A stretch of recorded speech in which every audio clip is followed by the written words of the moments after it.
السلام علیکم ورحمۃ اللہ وبرکاتہ۔ امید کہ خیریت سے ہوں گے۔ یہ جو مسجد آپ دیکھ رہے ہیں، اس مسجد کو مسجد قبلتین کہا جاتا ہے۔ یہ تاریخی مسجد ہے۔ اللہ کے نبی صلی اللہ علیہ وسلم کی شدید خواہش تھی، اور آپ اپنی نگاہ کو آسمان کی طرف بار بار اٹھاتے، اور یہ دلی خواہش تھی کہ قبلہ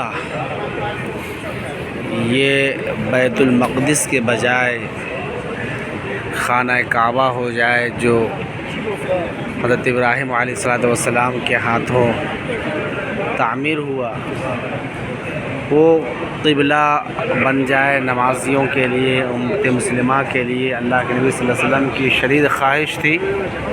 یہی وہ مسجد ہے جس میں دو طرف رک کر کے نماز پڑھی گئی۔ غالباً ظہر کی نماز تھی، 2 رکعت بیت المقدس کی طرف اور 2 رکعت خانہ کعبہ کی طرف رک کر کے نماز پڑھی گئی۔ اس لیے اس مسجد کو مسجد قبلتین کہا جاتا ہے۔ نمازی کی حالت میں حکم ہوا کہ جو ہے اپنا رخ خانہ کعبہ کی طرف کر لیجیے۔ فَوَلِّ وَجْهَكَ شَطْرَ الْمَسْجِدِ الْحَرَامِ وَحَيْثُ مَا كُنْتُمْ فَوَلُّوا وُجُوهَكُمْ شَطْرَهُ۔ خانہ کعبہ کی طرف رخ کر لیجیے، تو نمازی کی حالت میں خانہ کعبہ کی طرف رخ کر لیا گیا۔ اسی مسجد کو مسجد قبلتین کہا جاتا ہے۔ اس مسجد کی زیارت کے لیے یہاں تشریف لائے۔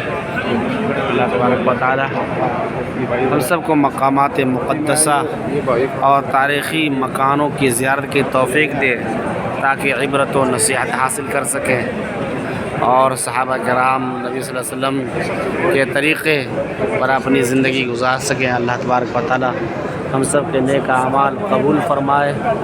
آمین۔ والسلام علیکم ورحمۃ اللہ وبرکاتہ۔